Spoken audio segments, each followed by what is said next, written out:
Hey there, everyone. Happy Fizztastic Tuesday. This is Raymond James Irwin, Chief Champagne Officer of Fizz Champagne Club Bar Experiences. So excited to be with everybody this evening. Tonight we are going to be featuring incredible sparkling wine from Armenia, learning about Armenian sparkling wine as well, which I'm really excited about. Tonight we're going to be speaking specifically with Keush sparkling wine founder and creator, which I'm so excited about here as we get him on. So bear with us. Hopefully you have your bottle ready to pop. I know I do. I'm very, very excited today. Live from Armenia in the future. Vahe, good morning. Hi. Can you hear me? I can. Can you hear me? Yes, I can. Good to see you. What time is it? Is it over there right now?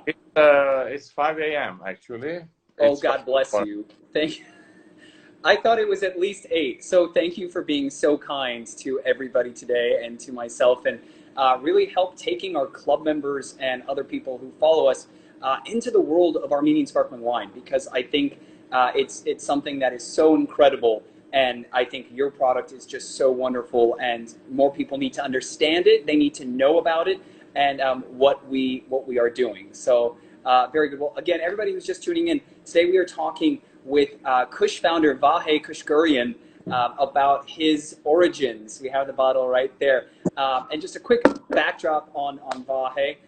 He really is a man that deserves an insane amount of credit for revolutionizing the wine industry in both quality and culture, and reviving 6,000-year-old wine tradition in Armenia, and is the founder. So it's such a pleasure to have him here today to walk us through this bottle, through this wine. So Vahe, without further ado, I think it's time to pop. It's 5 a.m., right? So that's absolutely the perfect time to drink fizz. Don't you agree?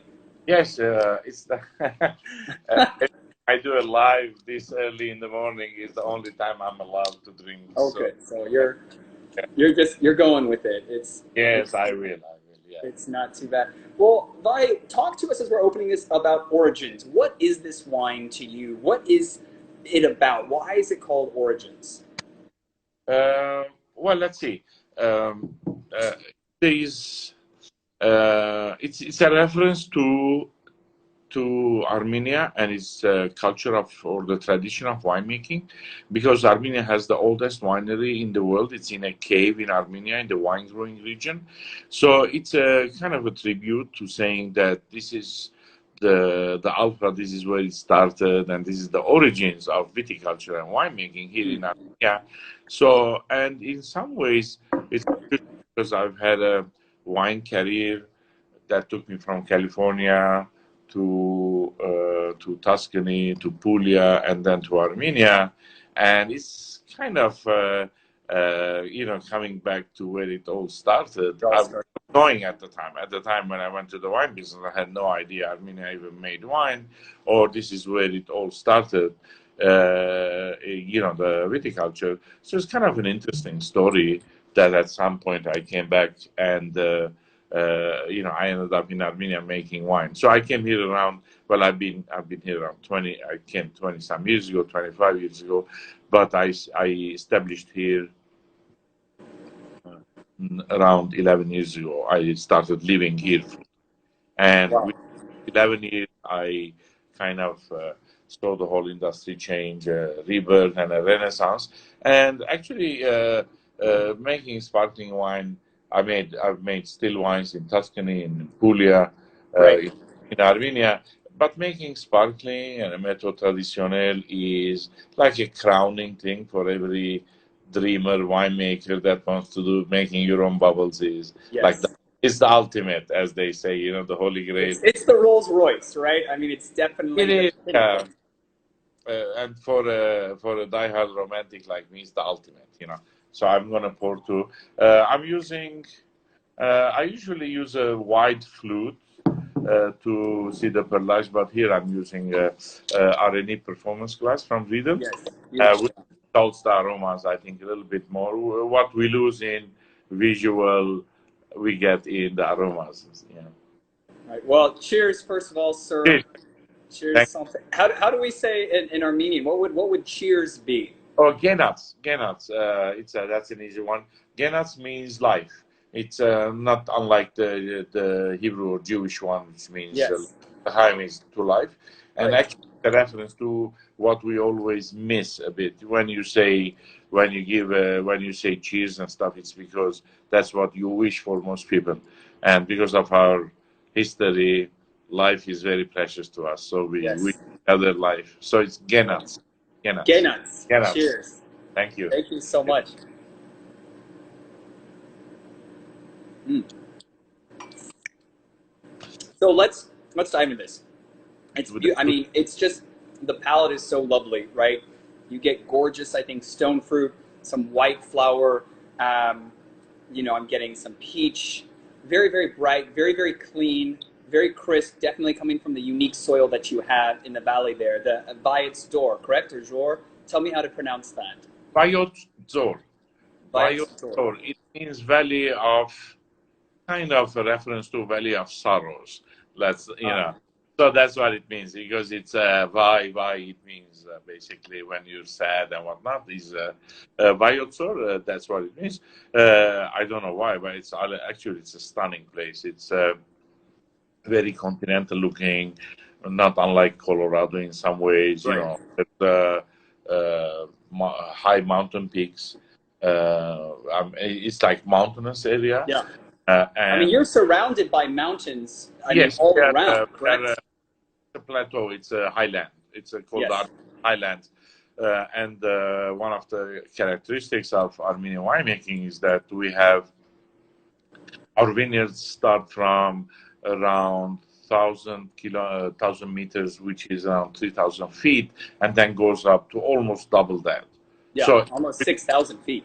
yeah, within this region where we get our grapes are the highest elevation vineyards in Armenia, which are around 5,800 feet.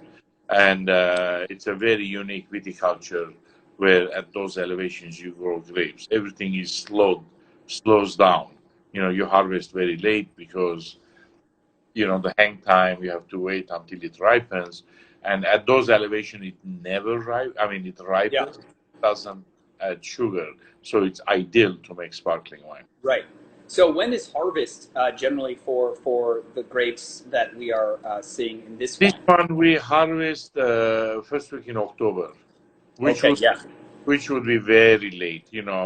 In some places, sparkling wine you would harvest in September, actually. And we do it October. We have very high acidity, low pH, but also we have maturity, and so this is a brut. In reality, it's also an extra brut. But from this coming tirages on, for example, our next rosé we're going all brut nature. There's no rosé. We're not doing any dosage because we have so much ripeness in the fruit without having too much sugar that we really don't need to add any sweetness to it. So we do a liqueur at the end. Plus, you get the natural flavors and the intensity of flavors from not adding dosage to it. Yeah. Well, and the way when I talk about dosage to our guests, to our club members, I talk about in terms of balance, right? At the end of the day, what is going to make the wine balanced? Does that mean that you have to add a dosage, lower, higher? It's all about balanced wine, right? And what I love about this wine, the origins, is it is so beautifully balanced, right? I think it's beautifully balanced with the fruit, with the minerality. The terroir, I think, comes through, and it's so unique, right? I mean, it doesn't taste like a sparkling wine to me from anywhere else. It very much has a sense of place. You would never say it's champagne. You never say it's Franciacorta, Trento Doc. You never say it's Californian. It is very specific, I think, to what you have and where you are. Yes, that's true, because for a couple of reasons, basically reasons which sets it apart from other regions or other products is one, as I said, is the high elevation vineyards. Then it's followed by volcanic soil, because Armenia had everything is volcanic here. We have rocks everywhere, rocks and stones everywhere, and it's Can mostly. you talk more, Vahe, about the volcanic soil? Because I do think it's so interesting, to have that, and I think so few sparkling wine areas. I mean, just off my head, I can't really think of any. And it's one thing that I really love is how unique the soil is to this wine and to Armenia there. Yes, it's very unique. Except we have one region up north, which is closer to the Georgian border, and it is more lower elevation and more clay. For Yeah. the rest of Armenia, Armenian Viticulture wine growing region, it is volcanic soil. It is mostly basalt, black stone, and then tufa, the tufa, tufaceous stone, and limestone, and Right. what it gives, we're not sure if the minerality comes from it, but most probably it does. But it gives it incredible drainage. Yes. Because it rains and then I don't know, an hour later you can work in the vineyards because it's not like clay where you have to wait a day and it cracks. And part of the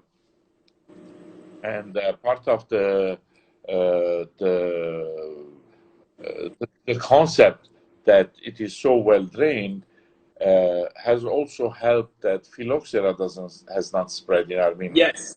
Which So was super interesting that I was reading about, that there's very little phylloxera affected vines in Armenia.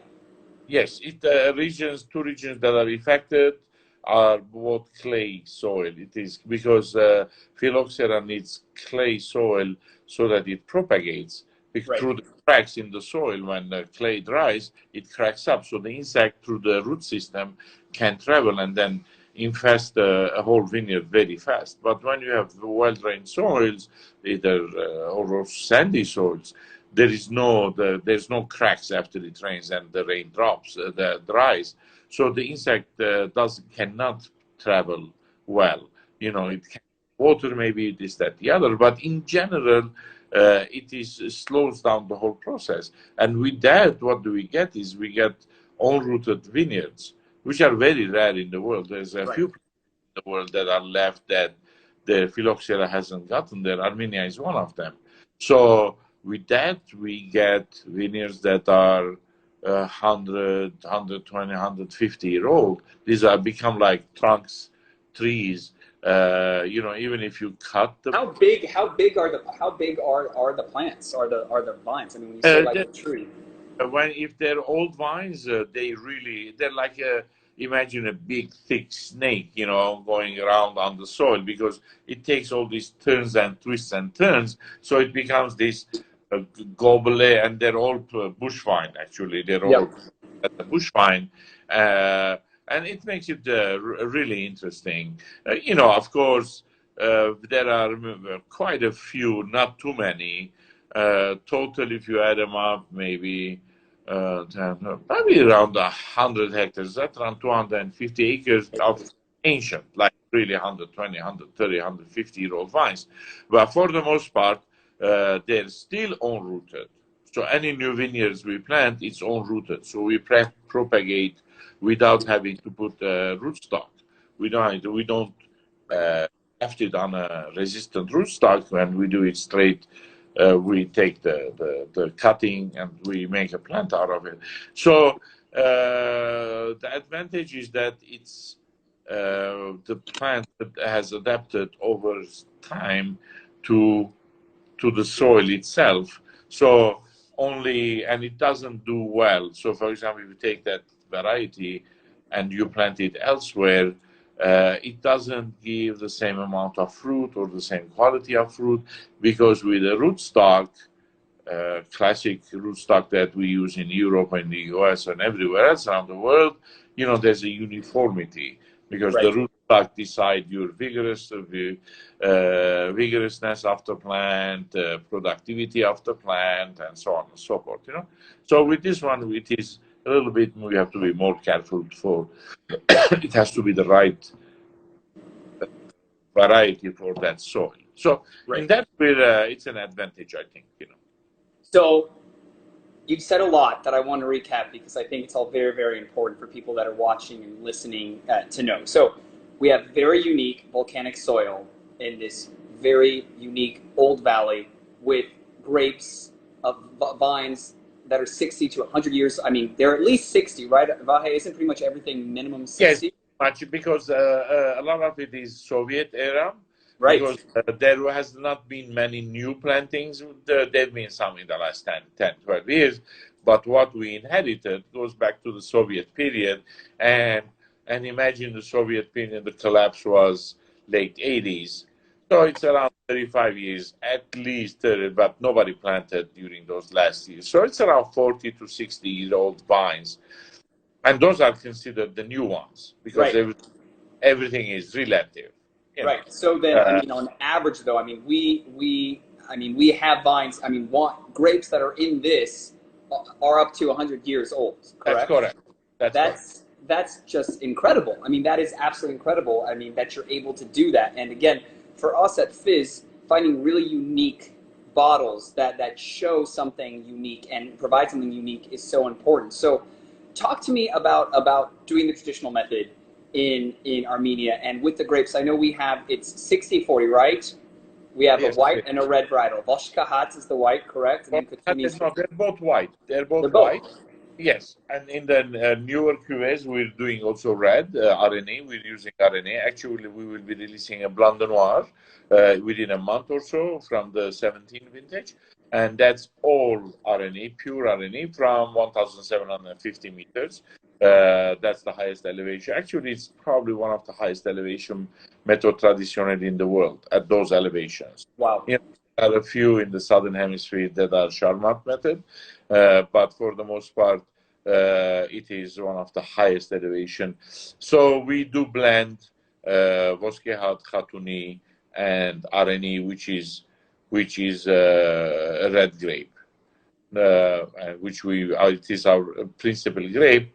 And not unlike Pinot Noir, stylistically, in the sense that it's doesn't have tannins, relatively thinner skin, doesn't have much pigmentation, so it is ideal for sparkling winemaking. So we're pretty much those are the varieties. And these are very old varieties, by the way. Yes. So these are indigenous Armenian varieties, correct? Only in Armenia. You can't find it anywhere because Armenia, if it's the seat of viticulture, so the whole process started around, let's say we've been at it for the winery itself.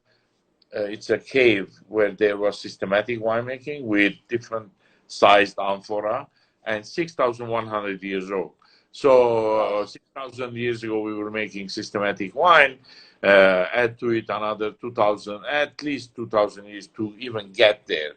From spontaneous winemaking to systematic winemaking, at least 2,000. So it means 8,000. So during these 8,000 years, what has happened is a farmer has done a natural selection of the vines, because you get, from one variety, you get a second variety, you get a genetic mutation or a crossing. So over 7,000 years, we have all these varieties, around a few hundred of them, that are all indigenous only to Armenia. So within different regions, these farmers over time have done their own selection. And these grapes have done very well in the past few thousand years in that area, in that soil, in that microclimate. So what we have is we've inherited this, I would say, a national treasure, really, that we've had the luxury of 7,000 years of people doing the work for us, and here we are making a méthode traditionnelle from that culture that brought us all these varieties, selected it for us. So we don't. And I was lucky because sometimes we winemakers think very linearly. Yes. So when you want to make a sparkling wine, what does one think?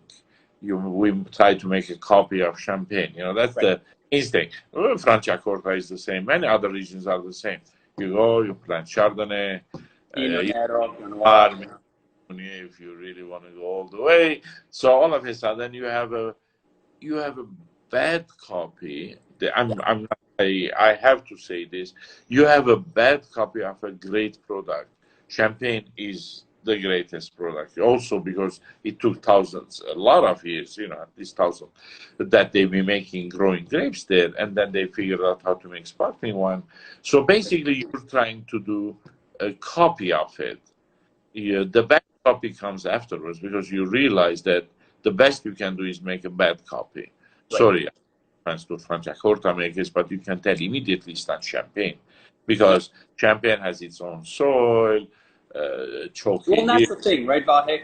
It should be about trying to, and which is what you do so amazingly well for Armenian wine, let alone sparkling, is it's about trying to create the best and showcase the best of the region, the terroir, the soil that you are given with the varietals that you are given in native. Because at the end of the day, if you want the best wine of a place, you don't want to make copies of it. You don't want to bring in non-native grapes and do all of this other stuff. You want to give back with what you've been given.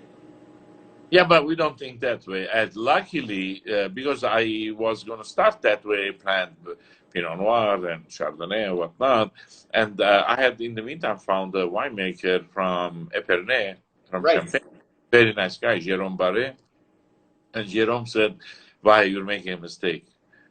I've made sparkling wine in different places, different varieties, and use your own native varieties." And he was right. And now look back, I started, my first vintage was 2013, my first harvest for sparkling wine. It's 8 years later, and he was absolutely right, and now I don't regret it at all. Really, I mean, what was I thinking? After all these years of experience, trying to plant Chardonnay and Pinot Noir in Armenian soil, it's like stupid. But at the time, 10 years ago, we didn't think that way. We thought nobody knows Armenia, they'll know Pinot Noir, and so it would have been really a bad copy. And in some ways, the public deserves a new product from varieties that are indigenous there, that have been selected because they perform most. Making a sparkling wine is a it's a technical process. And then throw in vineyards at 1,700, 1,800, where you have naturally low sugar, but phenolic maturity of the grape. So you have a perfect product, and the product is showing it that, at those elevations you get, some people here in Armenia make from lower, warmer regions, and they have to harvest in late August because the sugar is shooting up, and then they have to adjust the acidity. We don't have to adjust anything. It's naturally low pH, 3.2 pH. So it. And you don't have to capitalize, do you? No, none, not at all. Not at all. We don't have any sugar. We don't. But I will tell you, there is one project that has planted Chardonnay, and you do have to adjust the acidity because it's not native. Chardonnay, you can make, great wines. You can make. It's one of those grapes that in the middle of a desert, and then you can still make a decent wine. Because it's very flexible kind of grape. It adapts to, we go from there to Montrachet very easily. The same grape variety can make a very insipid white to the greatest white ever. So that also was planted in Armenia, and it's a nice product, but you have to add. You have to do things. You have to do things, right? You have to manipulate. Because it's not native. It's just the guy that grape doesn't know how to behave. In Burgundy, it's the reverse. It has higher acidity. They have to do mallow to soften it up. All our wines, for example, none of them do malolactic. Just for the record, we don't do. Really, I was wondering that. So it does not go through any malolactic. We don't do malolactic. No. That's incredible. We haven't experimented. We should experiment. We're experimenting oak fermentation. I mean, we're doing all of that just for fun. But and that's fun. But you know what? Again, and for people that are listening, by the way, for everybody that's listening and watching, please post your questions for Vahe, for me, about Armenian wine, Armenian sparkling wine, all of that as we're talking, and we'll answer them as they come up. But for people listening, malolactic fermentation, which is really conversion, is malic acid, which is quite harsh, quite tart, into lactic, softer, creamier acid. So a lot of champagnes and sparkling wines, especially those that use Chardonnay, will go through that malolactic fermentation or conversion to soften it. It makes wines usually a lot softer, creamier, easier to drink now. And, for Californians, if you, wonder about some of those big name Chardonnays that are very buttery, that is coming a lot from the malolactic fermentation. But, Vahe, what's amazing is it's just, for me, I would definitely not want mallow on this. I think it would be way too creamy, and I think it would be fatty. And I think this is, again, the balance is just right. It's just in line. Even the fact that, to me, that the dosage is so low, I think it just shows the quality of the vines. It shows the sunshine you get. It shows the Mother Nature effects that you have, again, to produce a perfect sparkling wine. Not a perfect champagne. It's not supposed to be champagne, but a perfect sparkling wine representing Armenian viticulture. Yes, yes, I agree with you. And I agree with you that it would lose. You might get a touch of creaminess, but it would lose its freshness, correct, beauty, and its elegance, because correct, you have elegance in freshness, in acidity. And when we do 2 year aging in bottles, sur lot for 2 to 3 years, depends when we disgorge it, because we start at least 2 years, and then by the time we disgorge the last of the bottle, another year has passed. So it's minimum we do say it's 18 months, but for the most part we start 2 years after, and that gives that fine perlage or fine bubble, over time, and slow, and you get a little bit of that. After 2 years, you get that yeasty flavor that you don't get in Prosecco. Just doesn't. No. Well, that's because, the resting on the lees sur lot, right? It's very important, and that autolysis is very important when it comes to sparkling wine. And I think, again, what you are creating is high quality sparkling wine. This is not about inexpensive, get to market. You're having to sit on this for 2 years in the cellars, which, by the way, is more than the minimum requirements in champagne for non-vintage. And, you're sitting on it, resting it, so that it is coming out at the perfect moment for, as you mentioned, for the acidity, for the freshness, for the fruit. It really, you have to find that balance. And that's the long time aging definitely helps with that. Yes. And luckily, none of the grapes are aromatic. So we don't have, let's say if you do a sparkling with Riesling, even though Riesling is not a party, but has a very distinct flavor, so you can tell it's a sparkling wine from certain grape, In our case, we don't. So we have a kind of a neutrality. The grape, Voskhehad, we do still wine, we do barrel fermented Voskhehad. It is stunning, it's gorgeous, very flexible in as a grape. You can do different things with it. But when it comes to sparkling wine, we get a certain elegant neutrality. Yes. But it's not like you're drinking Mosca Prosecco, you can tell. It has a very distinct flavor. Yeah, we grow to like it. Yeah, the world is loving it because, Prosecco has taken on the world because of, the popularity. It has become popular. It's fast, it's fresh, it's inexpensive, relatively. It's easy. It's simple, right? And then you can put things in it, and you don't feel bad about it. Trying to put something in this one would be, really. We don't.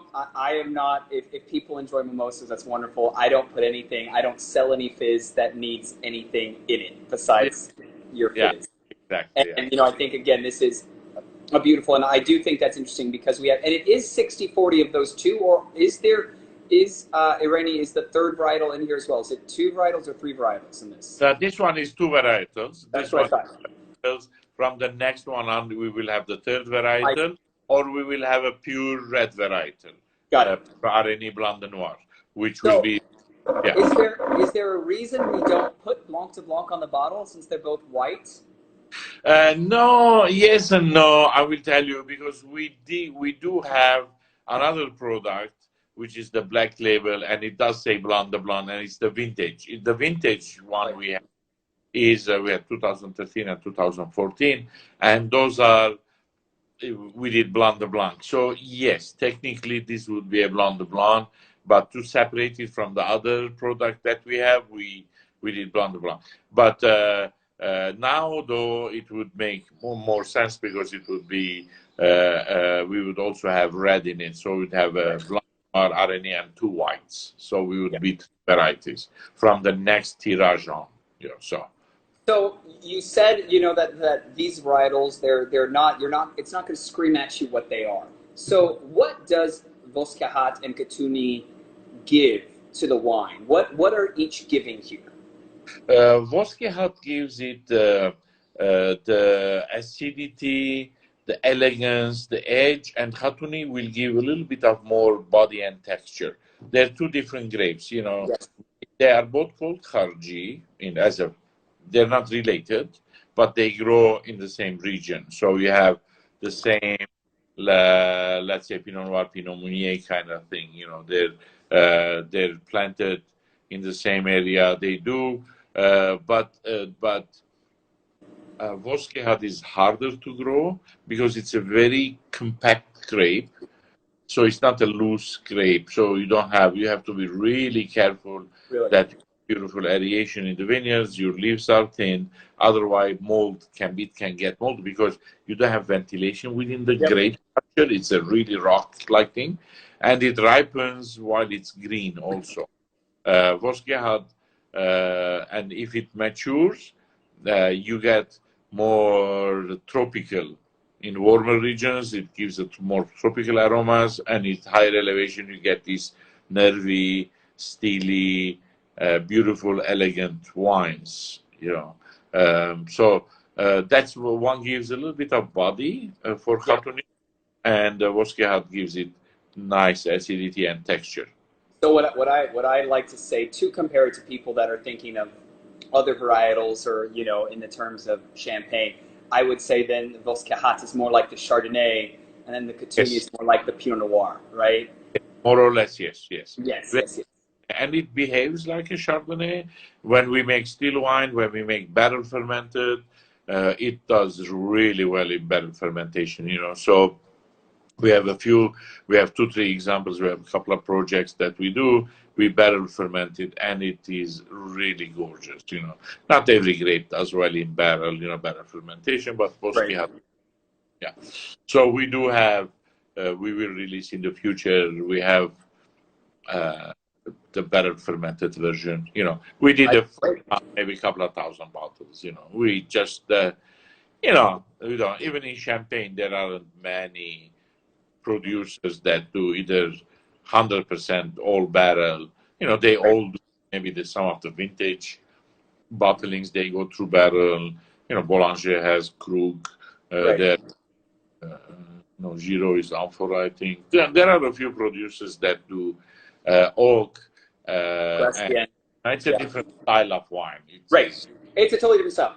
And we had a quick question I want to answer or ask you this, Vahe. Somebody was asking before we move on, but there's still so many things I want to ask.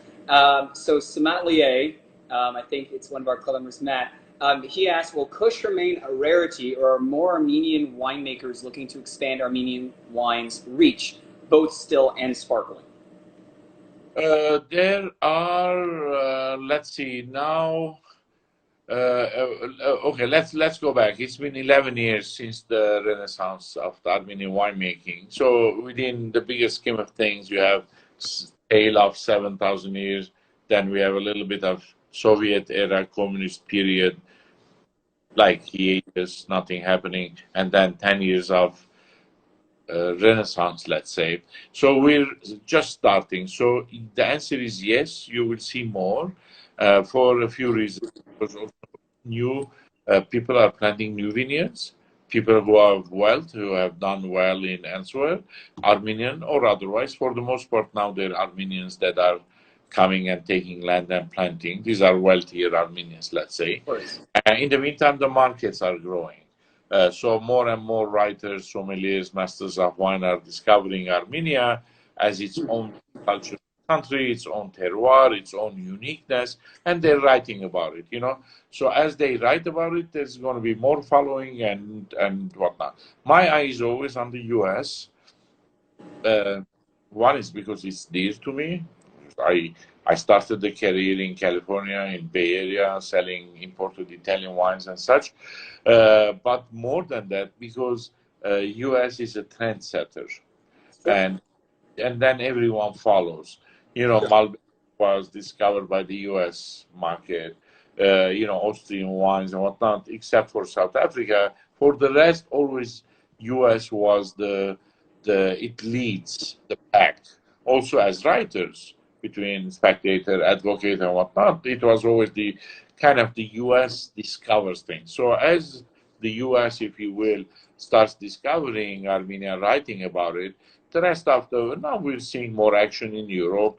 Russia is a very big market, and now we have some serious importers coming to Armenia to look for new brands and what to import, whatever. So it is getting some traction. In the next 10, 15, 20 years, it will have its own niche, and people will take Armenian wines as Armenian wines. It's not like ex-Soviet country, like which is Bulgaria and Romania, are considered leftover Soviet era with international varieties for the most part. You know, they have some indigenous, but for the most part they're Merlot, Chardonnay, Cabernet, whatnot. You know, so is anyone else doing much experimentation, or I should say more than that? Is anybody else truly making high quality sparkling no, unfortunately or fortunately, I'm guessing, I would say unfortunately, we don't, but only this last year,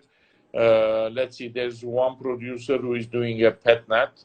You know, it's kind of, you know, the cheaper version of a sparkling wine, because you don't have to disgorge, you don't have to do anything, you just pop it, and, you know, so it's easier to make. I have one producer who has not come to the market, but they've experimented with it as a méthode traditionnelle. They have one other experimenting, two others. So basically, it's you. basically us for the next 3-4 years, and then we will have probably 3 to 4 other examples. You know, it is easier said than done, because it takes a whole new set of technology, know-how, and patience to do it. It's not for everybody. Pet nat is 6 months, it's on the market, you know. It's like you pop it. Even Prosecco, like wines, Charmat method, you know, you harvest, you make the wine, you bubble it in somewhere around in the spring.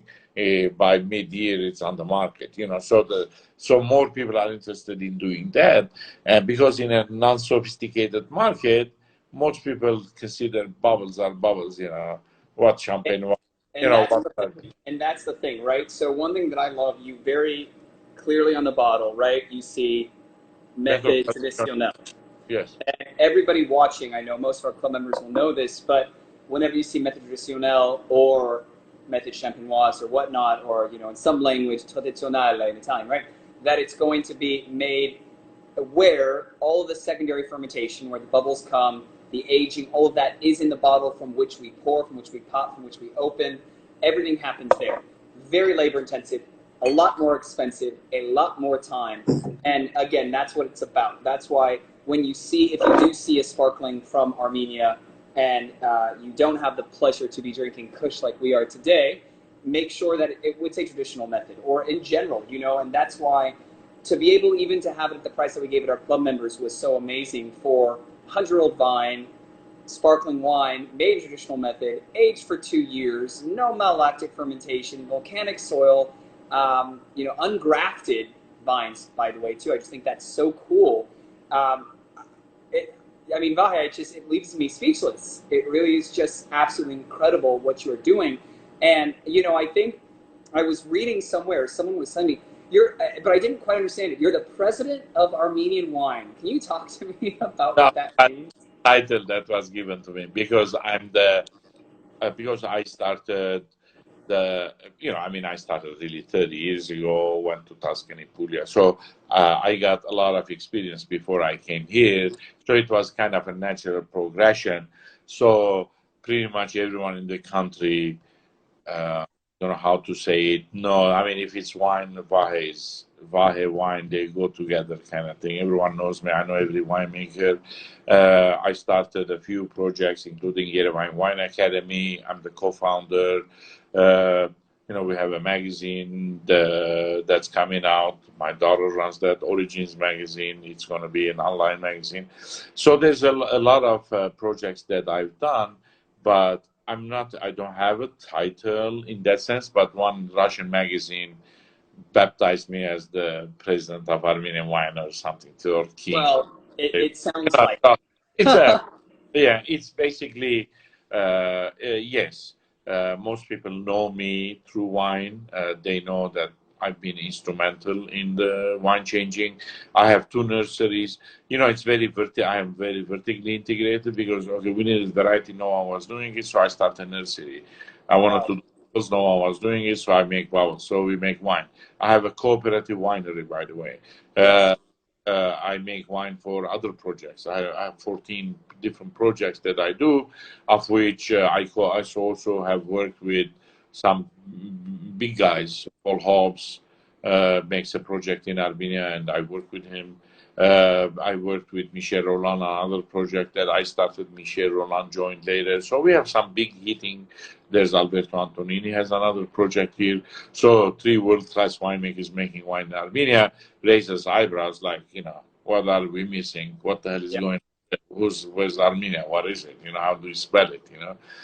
Where is this country in some ways? So and because the story is compelling for a winemaker, you say, oh, guess what? There's this country with small, high elevation plateau, volcanic soil, indigenous vineyards, ungrafted, some of it are ancient vines, whatever.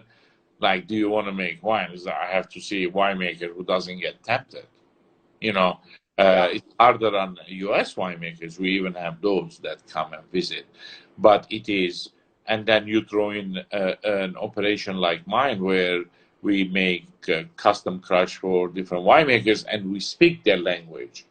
So if we have a winemaker comes and says, I want to make wine, we take the pain away from him, and all they have to do is source the grapes, have the vineyard, give us the wine, we'll give them a finished product.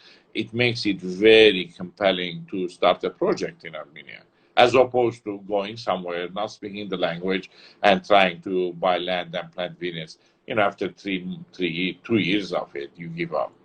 You really, because it's not well, because you might, at the end of the day, you might have great factors, right? You might have the great influences to make good wine, but it's still hard as fizz to make very high quality wine, and you really have to have an incredible team. You really have to have the know-how and know what you're doing, which you clearly do, and your wine does. It's not easy to make a traditional method high quality sparkling wine, and especially from a place that hasn't been done before. Really, you revolutionized the idea of even having sparkling wine from Armenia that is good, and you want to drink this. I don't want to admit that I'm halfway through the bottle, but I am, because it's just such good wine.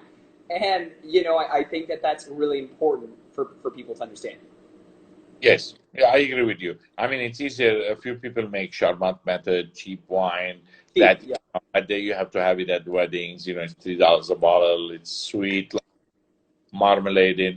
They put so much sugar in it. Because it's not. There isn't. But to try to make something that is of this caliber, how you might always say, try to do something world class in the sense that professionals can drink it and appreciate it and know the different nuances of how it's made. Right. Then yes, and that doesn't happen overnight. It takes, it took grapes, of course. It took the natural terroir. Without it, I can make as much sparkling wine as you want, and nothing will happen. Trust me. If you don't have perfect grapes or thing, but it was a natural progression. Came to Armenia 30 years ago, did this, and then came all the way to a village where it is sits at a high elevation, and there were grapes there, and then I decided, well, let's experiment, because no one was even experimenting there, because it's too high for still wine. Right. They don't mature. it wouldn't be. Poor Yeah. farmers every year, they had to beg other wineries to buy their grapes every year.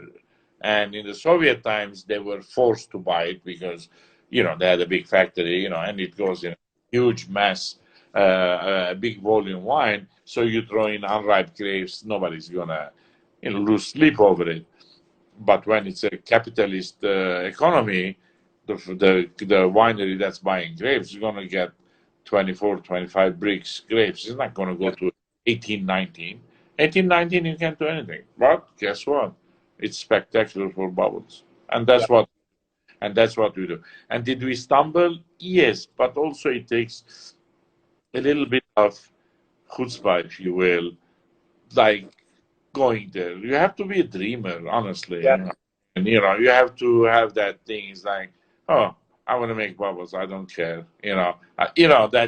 to Yeah. have that, and Well, you that's have to have a how vision, and that's clearly, yeah, that's yeah, how you clearly have the vision for wine and for fizz, which is just incredible. So what's crazy to me is you started this project, this winery, sparkling wine, in 2013. yes. That 8 years ago.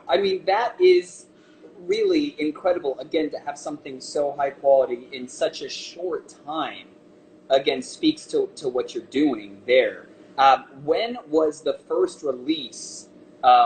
commercial release of the wine? So I would say around 2017. 2013 to 2014, 2 years, 2016, 2017, I think. If we look at records, I'm not sure, but around 2017, we put it on the market. So it's only been 4 years, really.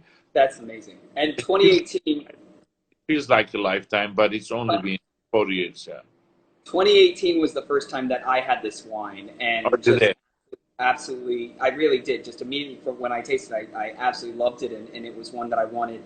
While it's taken us a bit of time, I wanted to bring it in eventually into the club when we could have a really big drop of it and really showcase it to people. And this past month, it was the favorite of every champagne and sparkling wine that we featured. I don't say that to No, Rodrigo, but that's a huge compliment. Yes. yes, We did it, and we had some local importers in California. We had a very good importer, and that's why that's how you got to try it yeah, from somewhere. We have the shops in Southern California, Northern California, uh, and now we took it to another level. Or our importer, Storica Wines, now is very much focused into doing handpicking the best producers, they've and been wonderful. Historic and has been really, yes, and they're very professional in their approach. They know Armenia. They understand the terroir. They're dedicated. So they will take it to a whole new level, and they're gonna bring it. Also, it's a different world now. You need to understand social media. In my days, dating himself. It was Parker. Well, he said he decided which wines flew, what happened when I was making wine. Now it's masters of wine, masters sommeliers, yep, bloggers. We get a lot of bloggers coming to wine, Russian bloggers, this blogger, that. And they're the influencers. They're the people who follow. People follow you. You have this many followers, and they trust your right, judgment. Because they're listening to you. yeah, And people similar. I'm not picking you as an example for because sure. now live together. It's a perfect example of how people get to see. In my days, I couldn't do this. To do this, I had to fly to New York, to Chicago, go Crazy. shop by shop, restaurant by restaurant, and preach the gospel of. In those days was Puglia, Yep. Primitivo, Negro Amaro, or Tuscany, this, that, and it was shop by shop by shop. So word of mouth kind of it took a while to make it to Parker reviewing it and whatnot. Now it's a very fragmented market, and it's we do one account at like one IGLive at a time. I've done a few of these. I still have to search for the damn button. I don't know which button. we're all still learning, Vahe. We all still have years of learning. Yeah, and I think, you know, it was funny when I tasted this and I really fell for it, you know, a few years ago. As I said, it hadn't been rated in the States yet, and then I don't know if it was Wine Spectator or Wine Advocate or Robert Parker, No, but don't have it yet. No, we have Jeff Dunnock has rated it 91. yeah, it's There are got 91 people who have points rated, but no. from a few people, Yeah, and we have a you know, few reasons, but yeah. yeah, Okay, and either, really is good. for the record, I'll put a plug in. You know, Som TV, I'm sure you've heard there's someone, so they made movies, they do features. Jason Weiss is the producer there. And the fourth movie, it's called Som 4. It's called The Cup of Salvation. It will be released later this year. It's all about, it's about the origins of wine, and it was filmed for the most part in Armenia. Wonderful. So, and it's going to be a feature documentary, and they go to Hachik, they go to the vineyards. They even filmed it during the war that we had a few months back, and so it's going to be one, and that's going to put also a little bit of in the world of people who watch sommeliers, masters of wine. They will see, because it's done in a very professional. The filming is gorgeous, the music, everything else. I haven't seen it yet, but I've seen 2-minute trailers of it, and it is really nice. It's beautiful. So that's gonna be another opportunity to bring Armenian wines to the public. Right. Another question earlier was, and I think we both know the answer to this, but somebody was asking about how many regions there were for wine growing in Armenia. And my understanding is it's pretty small. There's not too many areas or AVAs or whatnot that are making wine there, correct? There are 7 regions. Actually, later on, we can send you the map. We have produced a map with all the regions and some of the varieties. I think my daughter is watching, and she will send it to you. She'll connect if you want to put it on your site. It is 7 regions. One of them is the northern region. 7 distinct regions that make wine. One of them, which is Vayotsor, the Valley of Sorrows, so to say, is the one with the most potential and the most attention. It doesn't mean we make wines from different areas, from different regions with its own unique flavor profile, varieties unique to that region. Vayotsor is a bit different. It's the lay of the land is first it's mountainous, and it's around 12 villages, I think. So all these 12, like very much like Burgundy or like Piemonte, it's all these different villages. And you go down the valley and go up another mountain, and there's another village. You go down the valley, go up another one, there's another one. So starts from Yelpin, goes all the way to Vaik, and Khachig is one of them. So this region will be the one with the most potential, because you have vineyards from 950 meters to 1,800. So you have all these villages at different elevations. So what it means that we will have the first place that we will have mapping of vineyards, villages, AVAs, village level appellation, and stuff like that. So this will be the first one to lead the pack. The other regions don't have that much variation. It's big, flat, volcanic soil, yes, everything, yes, but it's not like between one grower and another grower there is a huge difference in terroir or that. But here in this region, you have all these nuances. At 1,300 meters, you drive 5 more minutes. You 1,400 meters, you drive another 10 minutes. Yeah. You have here's all these places. So Vayotsor will be the leading. It will be the Napa, if you will. Yeah. It will be the Mendoza. And that is where this wine is coming from. That's correct. Yeah. So that's important for people to That's know. correct. That's correct. So it's going to be a new hotel is being built, a resort hotel. So there are lots of bed and breakfast. There's hotel. So it's going to be a lot of people. We're moving. We're building a new winery, and it will be in that region. So we will be able to host visitors, guests. Wonderful. We will have experimental cellar.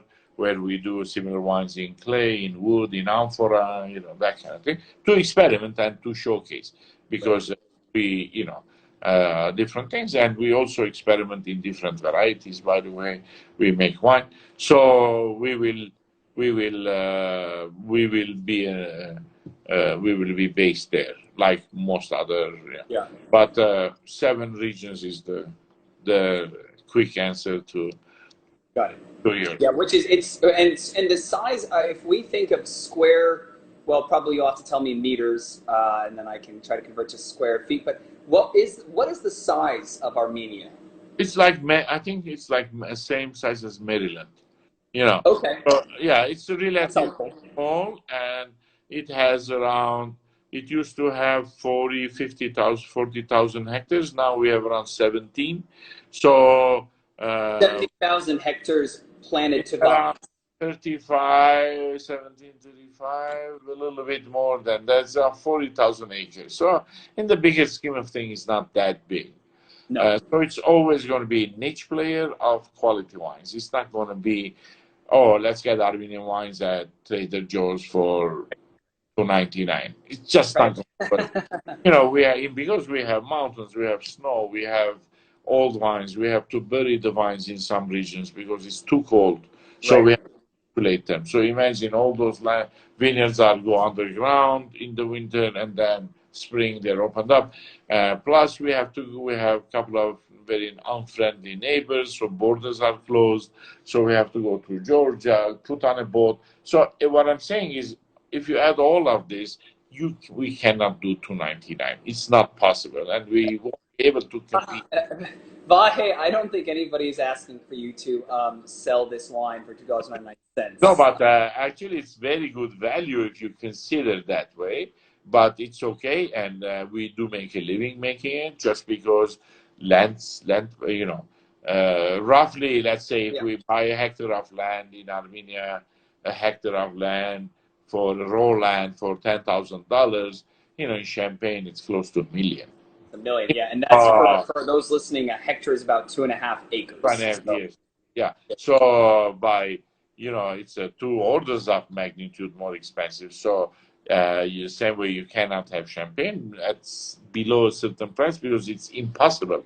A kilo of grapes is this much, whatever. In Armenia, we still have that luxury. So it's value. Yes, we do everything else the same. We use all the right bottles, the same fermentation, same gyro palette. If we do all of that. The keush, we import everything from Dian, from France. So everything is done the same. Still have good value when you drink the product and you say, wow, this is really, it's a little bit, well, a little touch more than Prosecco, but it's way below champagne. It's spot. Yeah. We had another question, and then I definitely want to wrap up with just a couple closing thoughts. Matt asked, you mentioned unfriendly neighbors. How are territorial disputes impacting winemaking in Armenia? Look, these vineyards that we use is around, as the eagle or the crow flies or the eagle flies, is around 2 kilometers, 1.5 miles from enemy lines. So a lot of times we joke about extreme winemaking because everything there is extreme elevation, extreme neighborhood, extreme everything. Yeah? So during the war, there was a war. We had a war which we lost. So we lost territory. We lost a lot of vineyards and land. So that was very real. And one of the biggest brands, Cataro, which was from that region, is gone. And there's all these stupid videos where the enemy soldiers go to the winery, tip over a barrel, drinking, and everyone's crying because we all knew the value of. Imagine you go to Burgundy and some jerk is doing a video pouring some Volnay, pouring all so that he feels one glass, and you would ache, your heart would ache, and that is what happened. And we lost some vineyards, some land but in other ways, people continue, life goes on, and we do our thing. Ours is a little bit, I was going to build a winery, and then the last minute we didn't, but I might still do, or my daughter might one day build the winery, right? Because you can see the enemy positions further down. But it's considered risky because the banks won't finance construction there. Right. Yeah, if you want to build it with your own money, go for it. But they won't. There's no funding or financing because it's an enemy area. It's a zone. Anytime things could happen, you know. But somehow the story it's compelling enough, and that it's worth taking these risks so that we do make products from extreme locations and extreme neighborhoods, if you will. You know, it makes it a little bit more. Chateau Mouzal in Lebanon was one of those.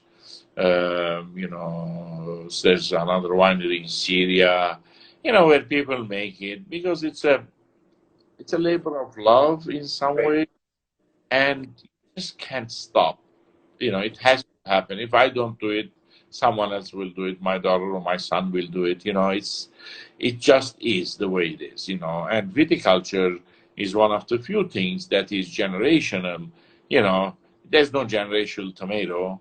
You know, grape. You do it 1 year, it's done. You can move on. With vines, you can't move on. You're there. You stay there for.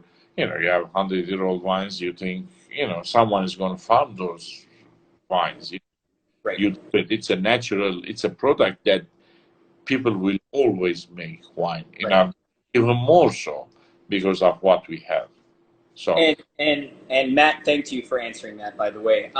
And you know, my last question before, I mean, how many wineries were in Armenia, or you know, people, yeah, making wine in Armenia pre-Soviet, and then post-Soviet, and then currently? So the kind of three yeah, stages. How many have there been? Soviet. It takes us around 1920s. There's no records, and I doubt any more than homemade wine was being made at the time. Then the Soviet came, and with the Soviet culture, economy, it was a lot of wine growing vineyards that were owned by kolkhoz or a cooperative, let's say, big village cooperative. They changed it. They went to scale. So they had some humongous wineries. So during Soviet times, there were one champagne factory. Then there was one port wine factory, another one for Jerez, which is sherry, and then still wine. So maybe around maybe 10, 12 wineries, big ones. Yeah. So after the Soviet Union, that all fell apart. So those were privatized. And there are a few of those big ones, but then there are now many new ones, two or three on a reasonably large scale. Reasonably large meaning 1 million bottles a piece, million or 2 million. To one of them is around 5 million bottles. Wow. You know, that's a big volume producer, but relatively new equipment. Every year they do investment and so on and so forth. But now what we're seeing is the most interesting ones. We have family or small producers, vineyard, winery, vineyard, winery, vineyard, winery, where they grow their grapes. And these are the more visionary types. Yeah, the growers. Yeah, yeah. Whose fathers are bankers or whatever, and you know, it's a chic profession, if you will. It's a kind of, a lot of young people get into it if they can afford it. They buy grapes there. It's a long-term investment. So we're seeing a lot of those wineries pop up.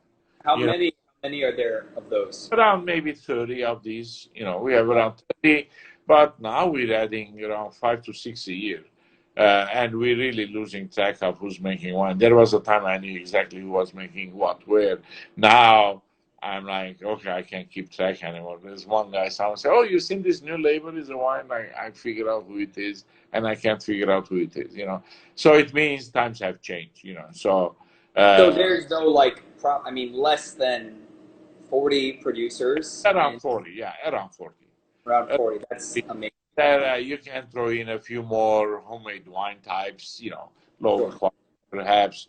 But around, I would say 40, of which 25, 30 are labels that you see in restaurants, and they're of a similar quality, well made, modern style. Yep. You know, right corks, neither, you can tell they're well made. They might not be spectacular, but a lot of them are good wines, some Yeah. great. Some, no, sorry, good wines. We have very good wines.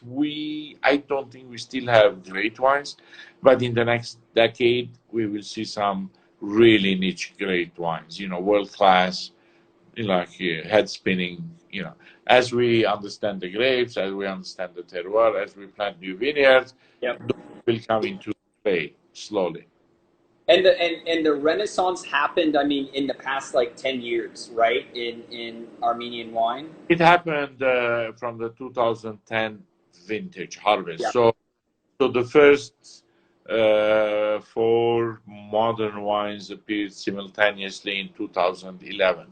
So around 10 years on the market. Let's put it. Wow. Yeah, Wow. pinpoint exactly month, where, who did what, when. That's very interesting, really. Yeah. Well, Well, maybe one day I'll write a little couple of chapters in some you book. need to write a book. Yeah, Vahe. We're Yes, all waiting. I'm waiting. I how want an how autographed copy. happened and how it happened, who were the players.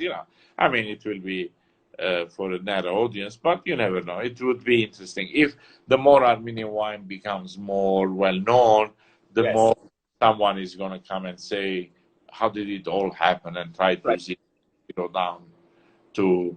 It makes it interesting read, especially for wine lovers. Right. Well, my last two quick questions for you before I let you go back to sleep, hopefully, are what that may not have been said or you might want reiterated.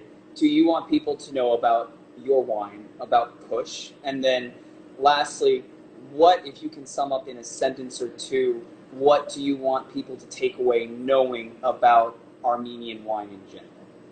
Well, I mean, from my products, usually when I do presentations, I always present Armenia first, and then I talk about my products next. I don't do the reverse. So Okay. let's put the thing here for now. Please. I would like people to know that Armenia has a very unique terroir. We already spoke about it, all the different ingredients of making great wine. We have it, we have all of it, and we're just at the beginning. So give it time, do the next 5, 10, 15 years. You will see a lot of very fine examples of great products. So Armenia is here to stay. We've done it for 7,000 years. We'll do another 1,000. Let's not lose. Period. Yeah. With global warming, let's stick to another 1,000 years of, Yeah. with some passion. About our products, it's a very keush is the only product in my life that I put my name on it. It's the first 5 letters of my last name. It's Keushguerian. So in keeping with big champagne houses, and Chandon and whatnot, I put some of part of my name on it. And what does that mean? That means it's a family product. There's someone behind it. If it's not me, it's my son, it's my daughter that's going to carry it, and then their grandchildren, and so on and so forth. So that means we are very cognizant of what it represents, and it means we will always put out products that reflect our vision, our dream, our desire to put some really wonderful products out there. It's never about commerce, it's never about money. It can't be. We make living doing other things, but this one is more than a labor of love, of course, but it is pretty much a reflection of who we are, my journey, where I've come from, where I'm going, and so on and so forth, and plus the family that goes with it. So in that, I can say it's going to be around. We will make even better products over time. We will understand the terroir, the varieties better. So stay tuned is the way to put it. The more you support, the more we can do. But it's time to give it a second or a first chance to Armenian wines, and keush in particular. Bubbles make life more enjoyable. This is So very there to make it enjoyable. Thank you. well, That was a lovely talk. Thank you for all the audience, the questions that were raised, and anytime anybody visits Armenia, yeah. we'll greet them. I'm coming, Vahe. You can't stop me now. Yeah. Actually, we had a nice trip organized with 9 masters of wine coming. It was really some big names. And then COVID hit, and they thought we could put it off, and then last minute we had to cancel Yeah. because COVID and no one could come.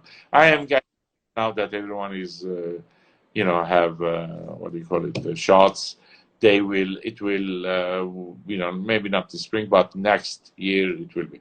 You're more than welcome alone. You're more than welcome with the team, like friends or masters, so many, whatever, people, wine lovers, you are more than will organize, will help you get it done.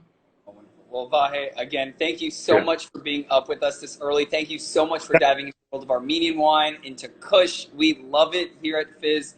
We're going to continue to support it, and we so look forward to hosting you when you get to make it back to the Northern California. I will. I'll be. Where are you based? Sorry. We are in Sacramento. Oh, you are? Oh, okay. Yeah. So not far, and we're looking at expanding very rapidly in other brick and mortars, and then the club. We have club members all throughout the country and are looking to grow our club as well. The best sparkling wine. Sacramento in many, many, many years. Yeah. It's changed quite a bit. Thank you. Thank you, Raymond. Well, thank you. Bye. Wonderful night or day, morning. Cheers to you and cheers to everybody. Yeah, get a little bit. Cheers to everybody watching. We will see you next time. Santé. Cheers. Thank you, everyone.